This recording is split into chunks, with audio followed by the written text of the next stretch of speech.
ont un rêve, voir leur projet se concrétiser et ils comptent bien le réaliser.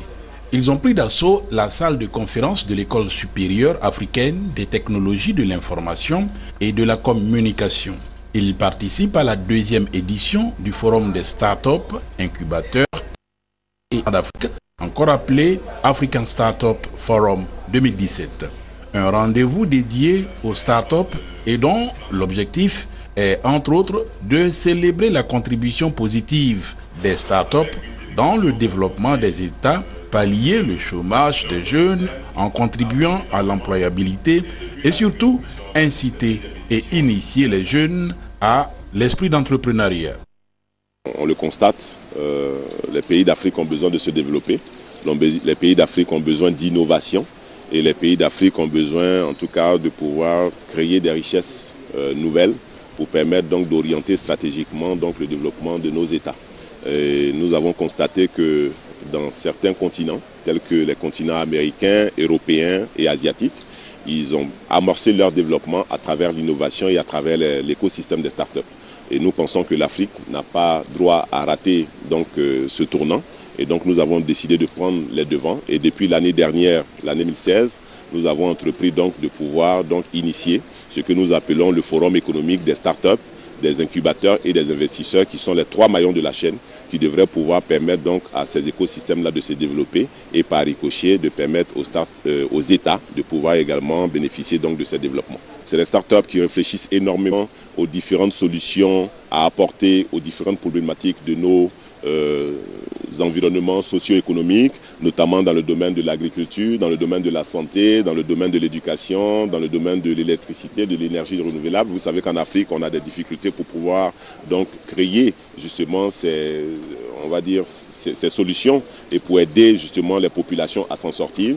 Et ces startups-là, comme elles sont jeunes, elles sont dynamiques, elles sont créatives, donc elles utilisent des créneaux qui sont l'innovation, qui sont le numérique, qui sont la connectivité, la technologie, pour pouvoir trouver des solutions simples, mais qui facilitent la vie, non seulement aux populations, mais qui améliorent le quotidien également de leur environnement et par ricochet qui permettent aux États de gagner en richesse.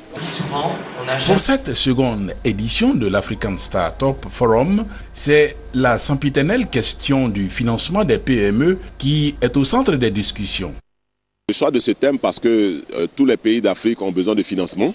Les startups ne sont pas en marge donc de ce besoin-là. Nous pensons que c'est une problématique importante et qu'elle peut aider justement les startups dont le financement tarde à se mettre en place dans nos pays d'Afrique à pouvoir elles-mêmes trouver en leur sein donc les mobilisations de ressources et de richesses qu'elles recherchent. Voilà, donc c'est pour ça que cette thématique pour nous elle a été très très importante à mettre en avant et vous avez vu l'engouement qu'il y avait dans la salle justement parce que la question elle est importante, elle est primordiale.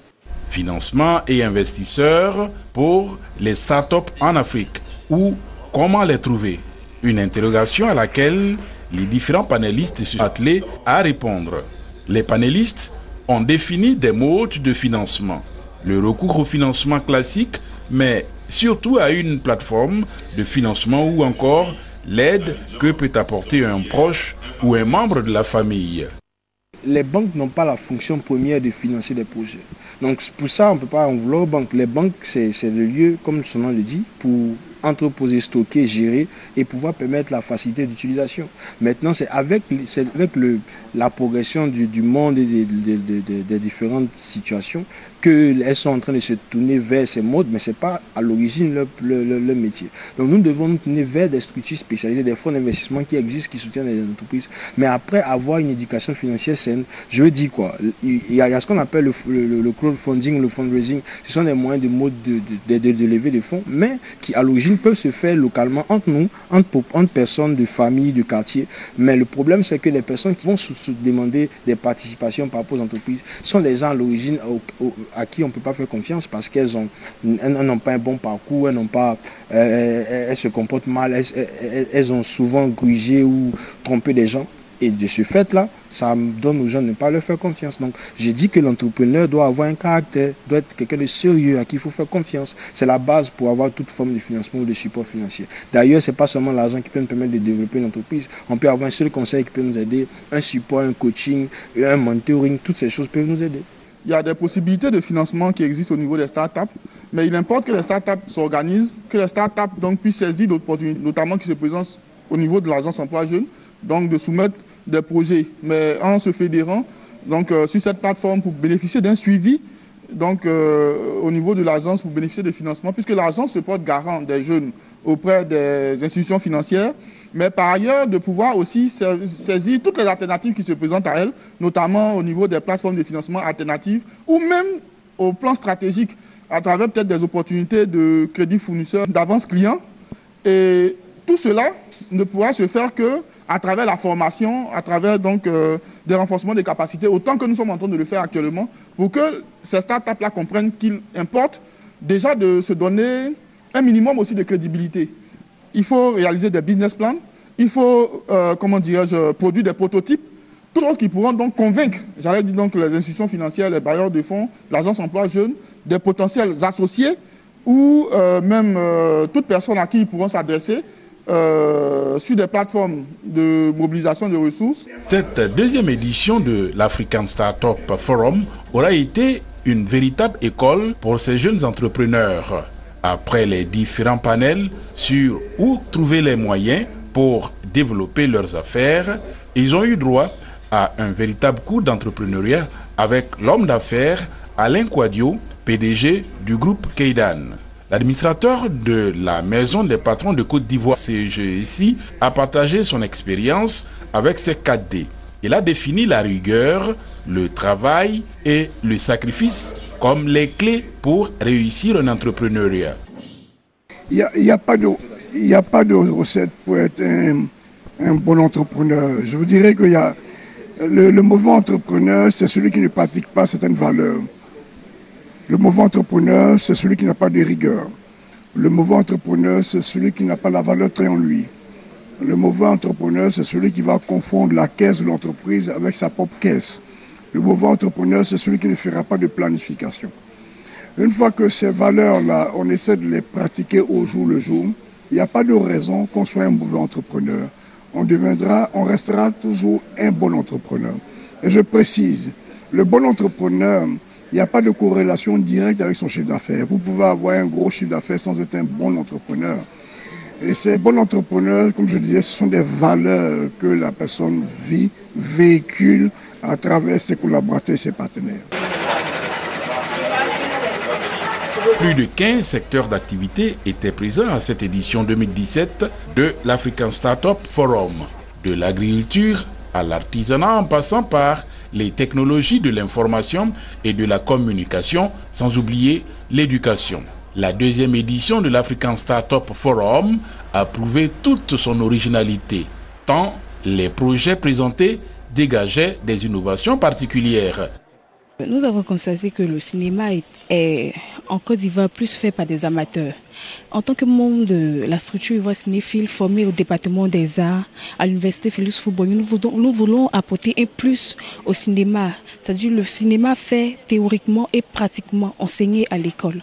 Fait envoyer une nouvelle révolution dans le cinéma avec la nouvelle vague Ivoire Cinéphile. L'école veut dire école en langue malinké. Voilà. L'innovation est toute simple. On permet aux parents de suivre en temps réel l'évolution du travail de leurs enfants à travers des alertes SMS, des emails et une plateforme qui va leur permettre de pouvoir consulter véritablement tout ce qu'il y a comme activité au niveau de leurs enfants. Nous fabriquons des chariots pour transporter facilement vos bouteilles de gaz. Nous fabriquons des supports pour la cuisine, des supports pour ne pas que la bouteille rouille le sol. Voilà. Nous fabriquons aussi des supports extensifs pour vos appareils électroménagers. Nous avons un nouveau produit, le Futuoma. C'est un support pour vos mortiers. C'est un support qui amortit le bruit et le choc pour ceux qui sont en hauteur, qui habitent dans les immeubles. Le projet pour lequel je postule à l'ASF cette année est Online Trad, qui est une plateforme de virtualisation de tout le processus de traduction de documents. Depuis la demande de cotation, le paiement en ligne et la livraison en ligne, avec un volet de livraison physique à la demande. L'African Startup Forum, c'est aussi la récompense et la distinction des meilleures startups de l'année 2017. Pour l'occasion, un dîner de gala a été organisé. Au total, 15 prix ont été remis au cours de cette cérémonie. La palme d'or de la meilleure start-up a été enlevée par Frank Alter de l'entreprise Wefly Agri. D'abord, je suis très ému, chargé d'émotions parce que c'est vraiment un moment solennel. On ne s'attendait pas du tout à cela. En fait, nous sommes une start-up ivoirienne immatriculée en Côte d'Ivoire. Nous avons 10 développeurs à plein temps. Nous sommes 4 cofondateurs et je suis le seul français. Alors en fait, nos services s'articulent autour de 3 parties différentes. Nous avons la partie cartographie qui permet de survoler la plantation avec le drone en pilotage automatique. Nous prenons des milliers de photos à l'aide de ce drone, nous les assemblons grâce à nos serveurs. Et ces photos servent finalement à fabriquer ce qu'on appelle une orthophoto, c'est-à-dire une carte géante de la plantation. Le deuxième service qu'on propose, c'est un logiciel de gestion des plantations qui utilise un certain nombre de technologies. Par exemple, nous appelons les données météo. Nous utilisons des données qui permettent d'organiser l'ensemble de la plantation en secteurs, d'attribuer des tâches et des employés à chaque secteur. Et dernièrement, nous avons aussi rajouté la partie visite virtuelle de l'implantation à partir des technologies 3D.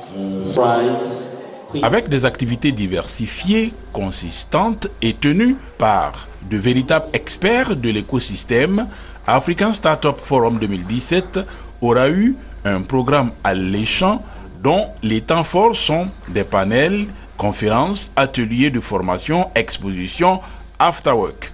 Un bilan positif que le promoteur souhaite parfaire l'année prochaine. Il y a déjà beaucoup d'initiatives, mais pour nous, ces initiatives peut-être n'étaient pas suffisantes ou elles étaient peut-être mal structurées. Et pour nous, il faut emmener les porteurs de projets qui sont à 80% jeunes, à s'orienter différemment après les études, à avoir une autre vision de l'économie, à avoir une autre vision de l'employabilité et à avoir une autre vision de la création de richesses. Et je n'ai rien inventé, nous n'avons rien inventé. Quand vous prenez les économies américaines, européennes, asiatiques, elles ont basé toute leur stratégie de développement, en tout cas pendant de nombreuses années, et elles continuent encore d'ailleurs à investir massivement dans la recherche et développement et dans les startups justement qui sont les acteurs de cette recherche et développement. Donc c'est pour nous simplement une manière peut-être d'indiquer qu'il y a une nouvelle voie qui se propose aux pays africains et dans laquelle il ne faut pas hésiter à engouffrer. Rendez-vous est donc pris pour novembre 2018 à la 3e édition de l'African Startup Forum.